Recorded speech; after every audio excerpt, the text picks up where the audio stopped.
Phases of a Subsurface Exploration Program, Module 1, Lecture 2.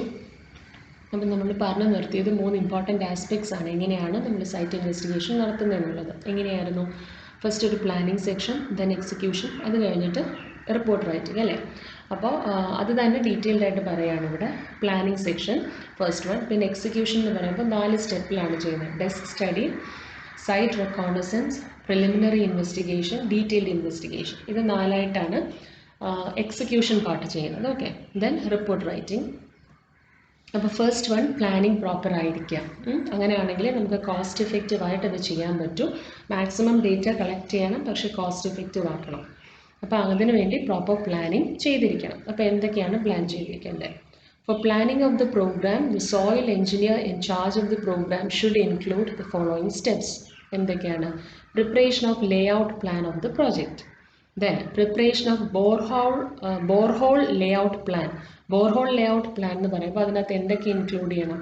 എത്ര ബോർഹോൾസ് എത്ര സ്പേസിങ്ങിൽ കൊടുക്കുന്നുണ്ട് ആ ഒരു സൈറ്റിൽ, എത്ര ഡെപ്തിൽ വേണം ബോർഹോൾ എടുക്കാൻ, എന്നിട്ട് എത്ര ഫ്രീക്വൻസി, എത്ര സാമ്പിളിംഗ് ചെയ്യണം, ഇതൊക്കെ മനസ്സിലാക്കി വെക്കാൻ വേണ്ടി. Then selection of proper drilling and sampling equipment, selection of personnel to supervise the field investigation. അതായത് ഫീൽഡ് ഇൻവെസ്റ്റിഗേഷന് വേണ്ടിയിട്ട് ഒരാൾ പോകണം, സൈറ്റ് റെക്കോണസൻസ് എന്ന് പറയും അതിന്. അപ്പോൾ അത് പോയി കണ്ടു നോക്കി മനസ്സിലാക്കുന്നതാണ് എങ്ങനെയാണ് സൈറ്റിലുള്ള ഫീച്ചേഴ്സൊക്കെ. അപ്പോൾ അതിന് വേണ്ടുന്ന പേഴ്സണൽ അത് സെലക്ട് ചെയ്ത് വെക്കുക. Preparation of guidelines for lab testing of collected samples etcetera. അങ്ങനെ കുറേ ഫീച്ചേഴ്സ് ഉണ്ട്. ഞാൻ നോട്ട്സ് തരുമ്പോൾ കൂടുതൽ പോയിന്റ്സ് തരാം. അപ്പോൾ ഇതാണ് പ്ലാനിങ് ഓഫ് ദി പ്രോഗ്രാം എന്ന് പറയുന്നത്. പ്രോപ്പർ പ്ലാൻ ചെയ്യുക, അതിന് മുന്നേ കുറേ കാര്യങ്ങൾ പ്രിപ്പയർ ചെയ്ത് വെക്കുക.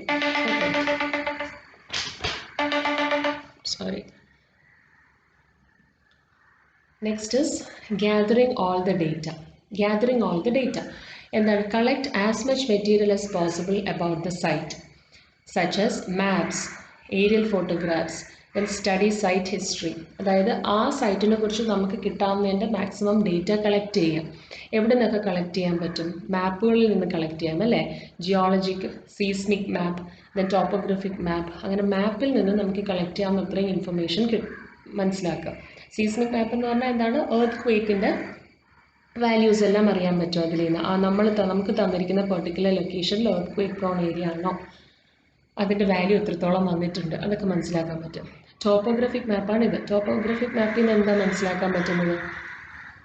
എല്ലാ ഫിസിക്കൽ ഫീച്ചേഴ്സും അല്ലേ. അതായത് മാൻ മെയ്ഡ് ആയിരിക്കാം, ആർട്ടിഫിഷ്യൽ ആയിരിക്കാം, വോട്ടെവർ, ഫിസിക്കൽ ഫീച്ചേഴ്സ് എല്ലാം തന്നെ ടോപ്പോഗ്രഫിക് മാപ്പിലുണ്ടാകും.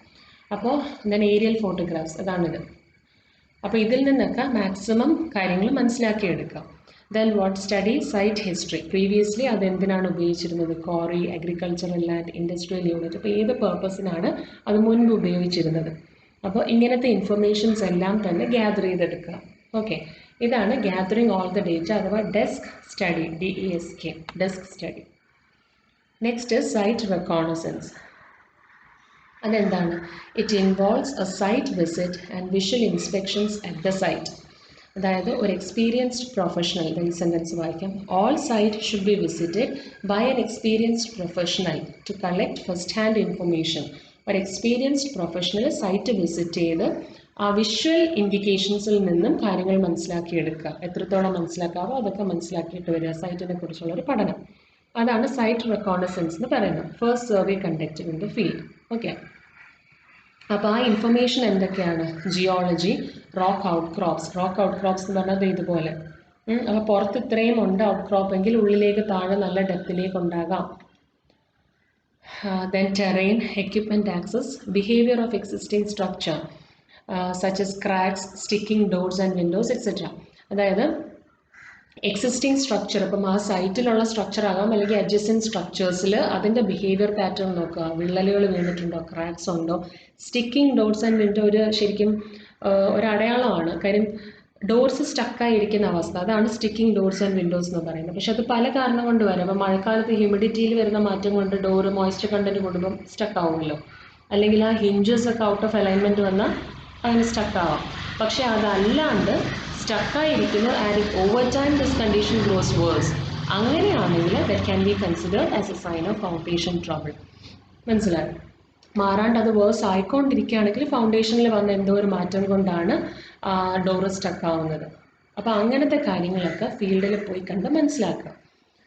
അപ്പോൾ ഈ സൈറ്റ് റെക്കോണസൻസ് ഒക്കെ നമുക്ക് എക്സാമിന് ചോദിക്കാറുള്ളതാണ് കേട്ടോ. അപ്പോൾ അതിൽ നിന്ന് കിട്ടുന്ന ഇൻഫർമേഷൻ എന്താണെന്ന് ചോദിക്കാറുണ്ട്. ഇൻഫർമേഷൻസ് എന്തൊക്കെയാണ് ഞാൻ ജസ്റ്റ് വായിക്കുന്നേ ഉള്ളൂ. General topography, location of buried services. Buried service എന്ന് പറഞ്ഞാൽ അണ്ടർഗ്രൗണ്ട് സർവീസസ് ഏതൊക്കെയാണോ അത്, അതിൻ്റെ location. Then geological info, previous use of the site, possibility of earthquake, swelling, shrinkage, erosion, etc. Availability and quality of local construction materials, water level, hydrographic data, vegetation and drainage pattern. ഇതൊക്കെയാണ് നമുക്ക് site റെക്കോണസൻസ് വഴി gain ചെയ്യാൻ പറ്റുന്ന informations. ഈ ഇൻഫർമേഷൻ്റെ സോഴ്സുകളാണ് ഈ കൊടുത്തിരിക്കുന്നത്. Geological professionals, previous use of the site, aerial photographs and geological mapping, old map and up to date publications, museums, library, local authority. ഇവിടെ നിന്നൊക്കെയാണ് നമുക്ക് സോഴ്സസ്, ഈ ഇൻഫർമേഷൻ ഗെയിൻ ചെയ്യാൻ പറ്റുന്ന സോഴ്സുകൾ. ദെൻ വിഷ്വൽ ഇൻഡിക്കേഷൻസ് എന്ന് പറയുമ്പോൾ ഇത് എക്സാം പോയിന്റ് ഓഫ് വ്യൂ അല്ല, അല്ലാണ്ട് വെറുതെ ഞാൻ എടുത്തിട്ടാണ് കാര്യം ജസ്റ്റ് ഒന്ന് ക്ലിയർ ആണ്. ഇപ്പോൾ നമുക്കൊരു സൈറ്റ് കണ്ടാൽ അവിടുത്തെ വിഷ്വൽ ഇൻഡിക്കേഷൻസ് എന്ന് പറയുന്ന കുറച്ച് കാര്യങ്ങൾ, റാൻഡം ഡിപ്രഷൻസ് ഉണ്ട് എന്നുണ്ടെങ്കിൽ that can be an indication. എന്തിൻ്റെയാണ്? സിങ്ക് ഹോളിൻ്റെ. സിങ്ക് ഹോളിൽ മിസ് നേരത്തെ പറഞ്ഞിരുന്നില്ല, ഈ കാൽഷ്യം ലൈം സ്റ്റോൺ വെള്ളമായിട്ട് അതിന് ക്യാവിറ്റി ആയി പോകുന്ന കാര്യം, അത്. അപ്പോൾ അത് റാൻഡം ഡിപ്രഷൻസ് ഉണ്ടെങ്കിൽ സിങ്ക് ഹോൾസിൻ്റെ ഇൻഡിക്കേഷൻ ആകാം. Then Ringling of surface on hill side. Ringling എന്ന് പറയുന്നതാണ് ഇത് ഈ കാണിച്ചിരിക്കുന്നത്, കണ്ടോ ഈ ലൈൻസ് പോലെ റിംഗ്ലിംഗ്. അപ്പോൾ അതെന്ന് പറയുന്നത് ശരിക്കും ക്രീപ്പ് ആണെങ്കിൽ, സോയിൽ ക്രീപ്പ് നടന്നിട്ടുണ്ടെങ്കിൽ ഈ റിംഗ്ലിംഗ് കാണിക്കും ഗ്രൗണ്ടിൽ. അപ്പോൾ സോയിൽ ക്രീപ്പ് എന്ന് പറഞ്ഞാൽ എന്താണ്? Slow downward progression of the soil, അല്ലേ?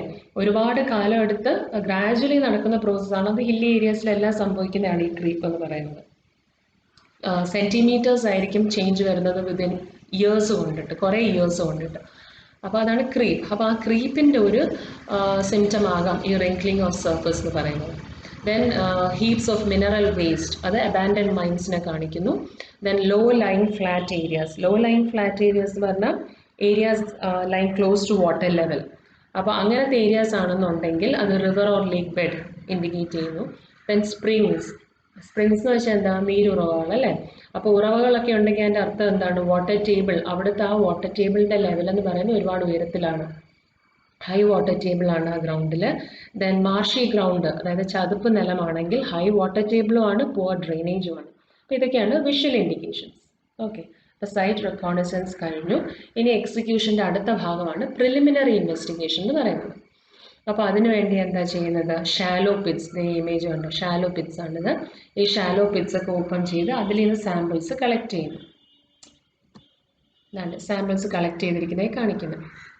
സാമ്പിൾസ് കളക്ട് ചെയ്യുക, എന്നിട്ട് ആ സാമ്പിൾസ് ഉപയോഗിച്ച് സോയിലിൻ്റെ സ്ട്രാറ്റിഫിക്കേഷൻ എന്ന് പറഞ്ഞാൽ സോയിൽ പ്രൊഫൈലില്ലേ, പല ലെയേഴ്സ് ആയിട്ടുള്ള, അതിനെക്കുറിച്ച് മനസ്സിലാക്കുന്നു.